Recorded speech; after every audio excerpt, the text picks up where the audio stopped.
भगवत सभी के पास भगवत गीता होंगी तो उसको ओपन कर लीजिए। श्लोक संख्या 37।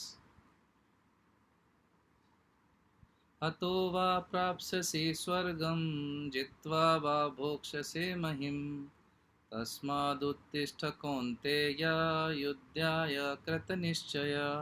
हे कुंती पुत्र, तुम यदि युद्ध में मारे जाओगे तो स्वर्ग प्राप्त करोगे, या यदि तुम जीत जाओगे तो पृथ्वी के साम्राज्य का भोग करोगे। अतः दृढ़ संकल्प करके खड़े हो जाओ और युद्ध करो। तात्पर्य श्रील प्रभुपाद के द्वारा। श्रील प्रभुपाद की जय। यद्यपि अर्जुन के पक्ष में विजय निश्चित न थी,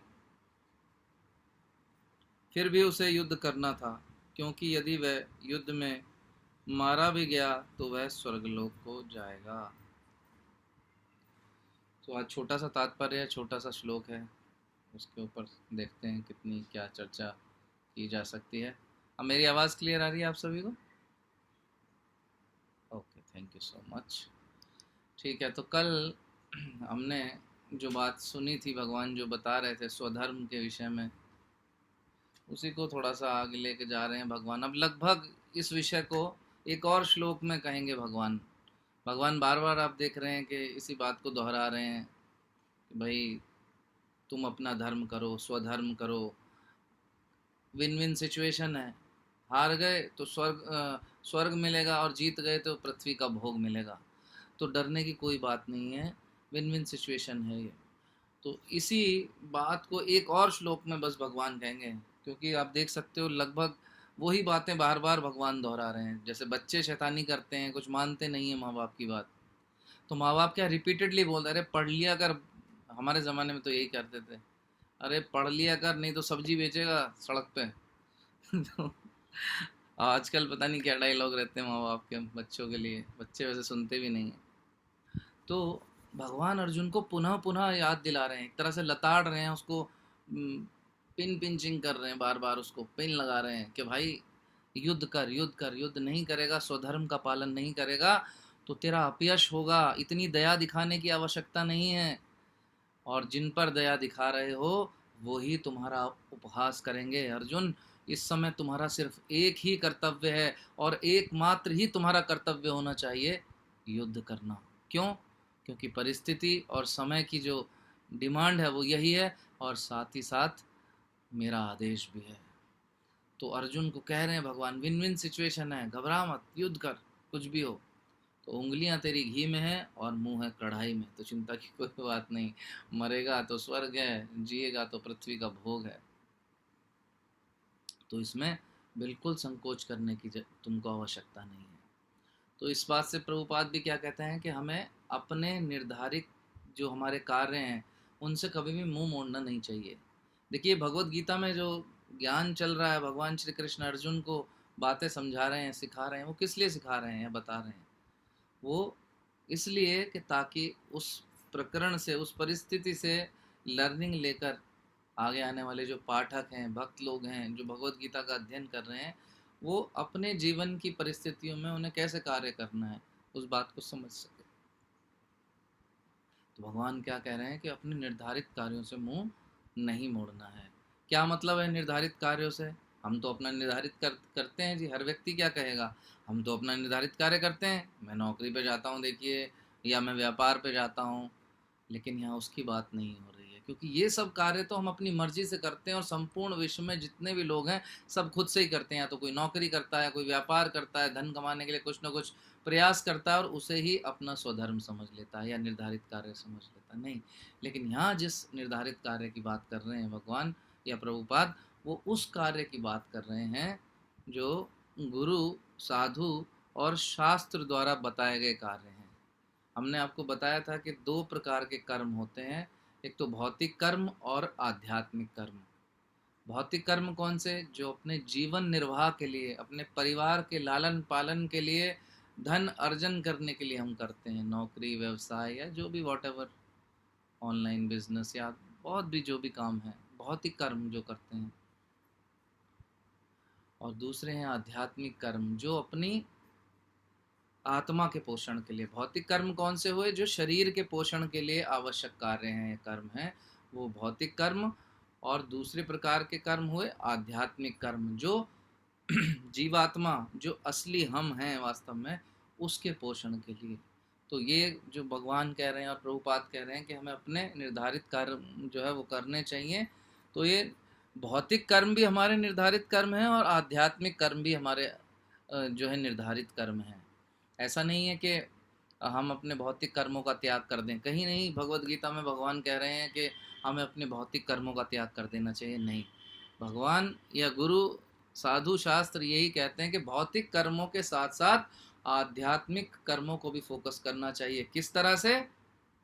अपनी मर्जी से नहीं। भौतिक कर्म साथ ही साथ आध्यात्मिक कर्म, ये जो दोनों प्रकार के कर्म हैं, इनका आधार क्या होना चाहिए? गुरु और शास्त्रों का निर्देश।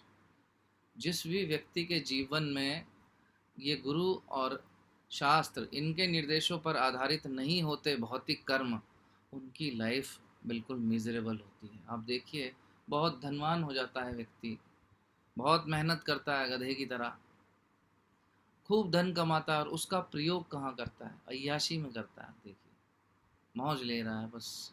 आधार यदि शास्त्र नहीं, कुछ लोग होते हैं बाय डिफ़ॉल्ट भी उनके अंदर पूर्व जन्म की उनकी सुकृति होती है कि वो पाप कर्मों में लिप्त बहुत कम होते हैं, लेकिन ऐसे लोग भी बहुत कम हैं। धन आने के बाद यदि उनका जीवन का आधार जो है गुरु साधु शास्त्र नहीं है, तो फिर उस कमाए हुए धन का प्रयोग भी व्यक्ति गलत कार्यों में करता है। तो अपने निर्धारित कर्तव्यों को करने की जो बात यहाँ पर हो रही है, वो आध्यात्मिक भी हो सकते हैं, भौतिक भी हो सकते हैं, लेकिन दोनों का आधार क्या होना चाहिए? गुरु और शास्त्रों का निर्देश। तो गुरु और शास्त्रों के निर्देश पर पालन करते करते कभी कभी लगता है ऐसा कि फ़ायदा नहीं हो रहा, लाभ नहीं हो रहा है ना। लाइक भक्ति में आ गए तो क्या बता दिया कि भाई तुम्हें रिश्वत नहीं लेनी है, गलत काम नहीं करने हैं, झूठ नहीं बोलना है। अब बिना झूठ बोले व्यापार कैसे होगा? बिना गलत काम किए नौकरी कैसे होगी? और होगी भी तो उससे लाभ कहाँ मिलेगा? तो क्षणिक दृष्टि में देखने से ये लग सकता है कि नुकसान हो रहा है गुरु की बातें मानने में, शास्त्रों के निर्देशों को मानने में। लेकिन शास्त्रों का मत यही है कि यदि अगर लगे कि नुकसान हो भी रहा है, तो व्यक्ति को ना बिल्कुल टेंशन नहीं लेनी चाहिए, क्योंकि ये नुकसान टेम्परेरी है। अंत में वो कार्य जो गुरु और शास्त्र के निर्देशन में किया जाता है, अंत में उससे लाभ ही होता है व्यक्ति को, चाहे जो भी स्थिति हो। अब बहुत से लोग हैं, कैसे कोई गया, कोई नौकरी के लिए जाता है, इंटरव्यू के लिए जाता है, नौकरी मिल गई, बहुत खुश हो गया, आहा हा, घर पे पार्टी चल रही है, और नहीं मिली तो दुखी हो गया, मर गए, हाय हमारी तो ज़िंदगी बेकार है, हमें लगता है नौकरी नहीं मिलेगी, भगवान ने हमारे लिए कुछ सोच के नहीं रखा है। लेकिन यदि ऐसे व्यक्ति का जो जीवन है, अगर उसका आधार आध्यात्मिक है, उसके जीवन में आध्यात्मिक ज्ञान है, लाइक वो शास्त्रों का अध्ययन करता है, भगवत गीता पढ़ा है, समझा है, भगवान के निर्देशों को समझा है, तो फिर ऐसा व्यक्ति ऐसी परिस्थितियों में न तो ज़्यादा दुखी होता है और न ज़्यादा खुश होता है। ऐसा नहीं कि नौकरी मिल गई तो बस पार्टियां चल रही हैं, ओहो हो, पार्टियों में से करते तो लोग ऐसा ही हैं जिनका आधार जो है आध्यात्मिक नहीं होता है। और नौकरी ना लगे तो माथा पकड़ लेते हैं, बहुत लोग तो आत्महत्या भी कर डालते हैं। तो इसलिए प्रभुपाद कहते हैं व्यक्ति के जीवन का जो आधार है वास्तव में वो आध्यात्मिक होना चाहिए, चाहे उसके ऊपर बिल्डिंग वो भौतिक बनाए। इस बात को समझ रहे हैं? मेरी बात को गहराई से समझिए।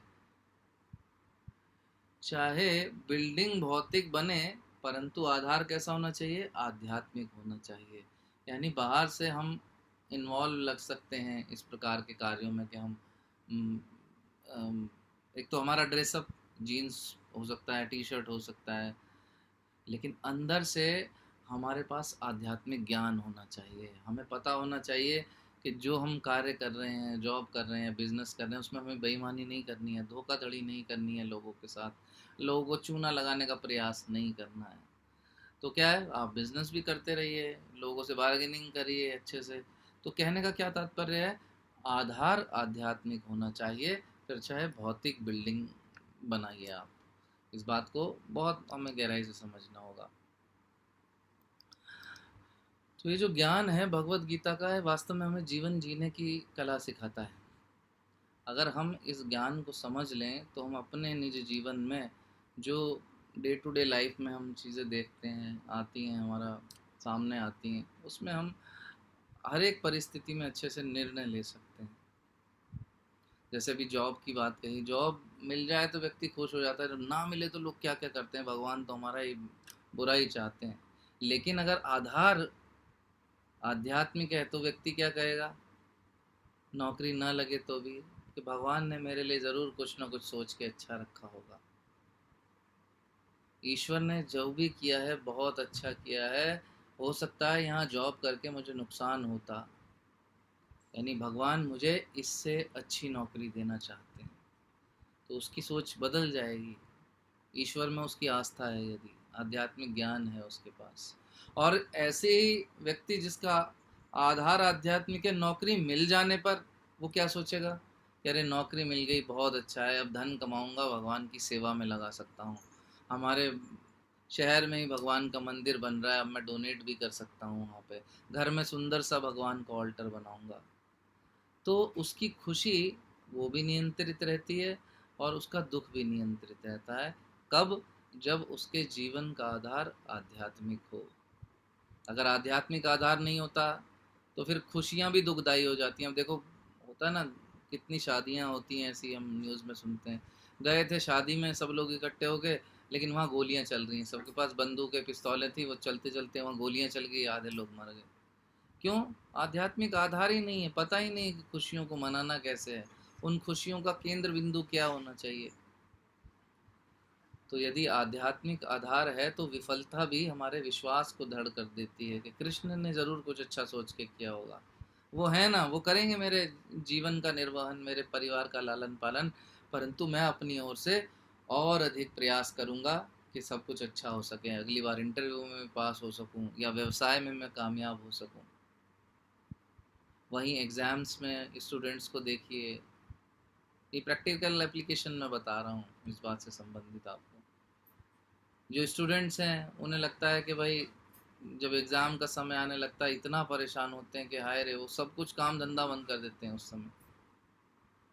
लेकिन अगर उनके पास वास्तव में भगवत गीता का ज्ञान है, भगवान क्या कहते हैं, कर्म तुम्हारे हाथ में है, फल कर्म का तुम्हारे हाथ में नहीं है। तो व्यक्ति क्या कर सकता है, कि स्टूडेंट क्या कर सकता है, उस निर्धारित कर्म या स्वधर्म क्या है कि स्टूडेंट का पढ़ाई करना, वो सिर्फ तैयारी कर सकता है, इतना ही उसके हाथ में है। तो वो व्यक्ति जो ये बात जानता है कि उसके हाथ में सिर्फ तैयारी करना है, रिजल्ट उसके हाथ में नहीं, लेकिन व्यक्ति परेशान किसके लिए रहता है, रिजल्ट के लिए, खुश भी रिजल्ट से ही होता है और दुखी भी रिजल्ट से ही होता है, और लेकिन उसके हाथ में नहीं है, उसके हाथ में तैयारी करना। तो जो आध्यात्मिक ज्ञान जिसके जीवन का आधार है, ऐसा व्यक्ति क्या करता है, वो बहुत ही कंट्रोल्ड बिहेवियर में रहता है। कब? तैयारी करते हुए, तैयारी के बाद एग्ज़ाम देते हुए, और जब एग्ज़ाम दे चुका होता है तब और एग्जाइटी हो जाती है, दर्द वहीं ख़त्म नहीं होता, पता नहीं रिजल्ट में क्या होगा भाई।